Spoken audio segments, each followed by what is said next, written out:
Yeah, I do believe that certain things in life are non-negotiable. Life ups and downs or எதுவுமே ஆகாமல் ப்ராப்பராக போயிட்டு இருந்தாலும் இந்த மூணு விஷயம் எப்பவுமே நான் நெகோஷியபிள் நான் நம்புகிறேன். அந்த மூணு விஷயம் என்னென்னா, ஒன்று நல்லா தூங்குறது. ஸ்லீப் இஸ் நான் நெகோஷியபிள். ஆஸ் அ மனுஷனாக இருந்தால், எந்த ஒரு மனுஷனாக இருந்தால் சரி அடல்ட்டாக இருந்தால் 7 to 8 hours ப்ராப்பர் நான் நெகோஷியபிள் ஸ்லீப் வேணும். நீ சந்தோஷமாக இருந்தாலும் தூங்கு, துக்கமாக இருந்தாலும் தூங்கு, இல்லை நார்மல் லைஃப் இருந்தாலும் தூங்கு. It's a biological need. வாழ்க்கையில் மூணில் ஒரு பகுதியை தூங்கி தான் மிச்சம் 2 பகுதிகளை நம்மளுக்கு பிடிச்ச மாதிரி வாழணும். பட் மூணில் அந்த ஒரு பகுதியை நீ செய்ய தவிர்த்திட்டா உனக்கு பிடிச்ச விஷயத்தே உனக்கு பிடிக்காமல் போயிடும், பிடிக்காத விஷயத்த நரகமாக போயிடும். ஸோ ஒய் வி ஸ்லீப்னு ஒரு புக் இருக்குது, ஃபேமஸ் ஆத்தர். அவர் பேர் டக்குன்னு மைண்டுக்கு வர மாட்டேங்குது. I think Matthew something. அவர் இதில் circadian rhythm and adenosine sleep pressure பற்றிலாம் சொல்லியிருப்பார். அதில் ஒரு முக்கியமான வாதம் என்ன சொல்கிறாங்கன்னா, ஸ்லீப் இஸ் மஸ்ட். இந்த போஸ்ட்மார்ட்டம் சொசைட்டியில், இந்த சோஷியல் மீடியா இன்ஸ்டாகிராம் ஃபோன் ஏஜில் வி ஆர் சாக்ரிஃபைங் அவர் ஸ்லீப்பை சாக்ரிஃபை பண்ணிட்டு என்ஜாய்மெண்ட் பண்ணுறேன்னு நினச்சிருக்கோம். But sleep is not negotiable. என்ன ஆனாலும் துக்கமோ துயரமோ இன்பமோ தூங்குங்க. Sleep is must. And second one is exercise. நம்ம ஃபஸ்ட்டு அக்ரிகல்ச்சர் ட்ரைபில் இருந்தோம், சரி அக்ரிகல்ச்சர் சொசைட்டி இருந்தோம், அது முன்னாடி ஹண்டிங் சொசைட்டியில் இருந்தோம். நம்மளுக்கு உடம்பை பார்த்துக்க வேண்டிய தேவை கிடையாது. ஏன்னா நம்மளோட லைஃப் ஸ்டைலே உடம்பை பார்த்துக்குச்சு நம்மளை. we been moved, we lifted weights, we have a very flexible body. But after modernization, after industrialization and this modern age, நம்ம உட்காந்துட்டு வேலை பார்த்தா தான் அதிக சம்பளம் வாங்க முடியும். மேனுவல் லேபர் பார்க்குறவங்க ரொம்பவே மீனியலான கம்மி சம்பளம் வாங்குறாங்க. பட் உட்காந்துக்கிட்டே வேலை செஞ்சு நம்ம lifestyle, quality of life, நம்மளோட பர்ச்சேசிங் பவர் எப்படி இம்ப்ரூவ் ஆனாலும் lifestyle disease like heart attack, cardiac arrest, type 1 diabetes, arthritis, மூட்டு வலி, ஜாயிண்ட் பெயின்ஸ், இது எல்லாமே எது மூலிமா வருதுன்னா, we are not moving our body. Do any kind of exercise which you feel like doing. என்ன வேணாலும் இருக்கலாம். ஜிம்மு மட்டுமே ஒரு எக்ஸசைஸ் கிடையாது.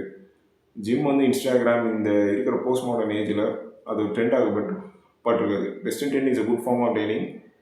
பட் அது மட்டுமே ஒன்றும் இல்லை. உங்களுக்கு அது பிடிக்கும்னா அது பண்ணுங்கள். But include cardio with it and mobility session with it.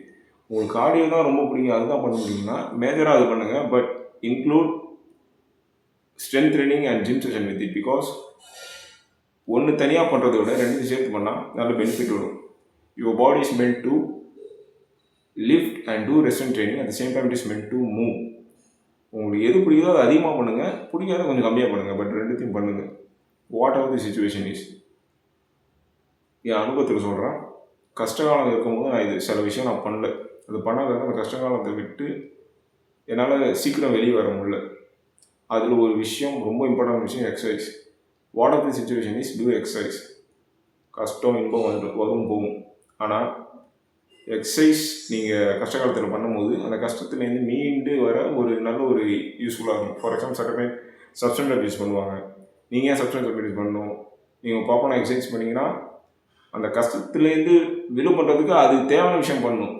But mentally, psychologically உங்களுக்கு ஹெல்ப் பண்ணும் அந்த கஷ்டத்துலேருந்து விடுபட.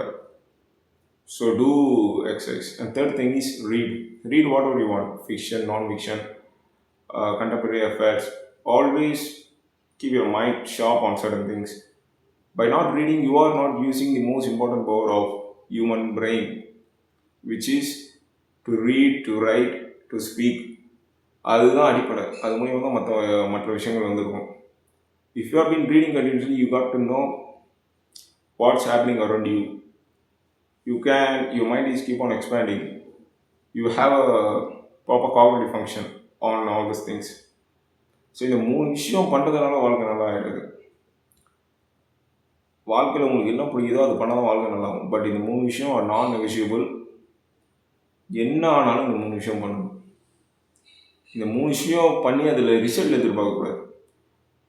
எப்படி சாப்பாடு சாப்பிட்றோம், குளிக்கிறோம், திஸ் ஆர் நான் நெகோஷியபிள் மாதிரி இந்த விஷயம் நான் நெகோஷியபிள். ஸ்லீப்ன்றது ப்ராப்பர் ஸ்லீப்பாக இருக்கணும். எக்ஸசைஸ்ன்றது ப்ராப்பர் எக்ஸசைஸாக இருக்கணும். படிக்கின்றது ப்ராப்பராக படிக்கிறதா இருக்கும். So that's it.